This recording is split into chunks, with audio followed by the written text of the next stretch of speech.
Dur bekle çekiyor abi.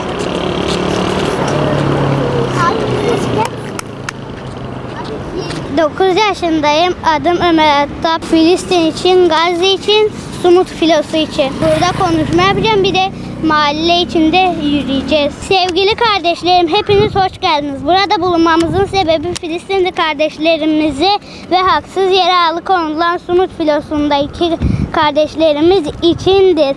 Yaşasın Filistin, yaşasın Gazze, kahrolsun İsrail. Yaşasın Filistin, kahrolsun İsrail. Tekbir! Allahu Ekber! Tekbir! Allahu Ekber! Gazze'ye selam! Direnişe devam! Gazze'ye selam! Direnişe devam! Gazze'ye selam! Direnişe devam! Gazze'ye selam! Direnişe devam! Gazze'ye selam!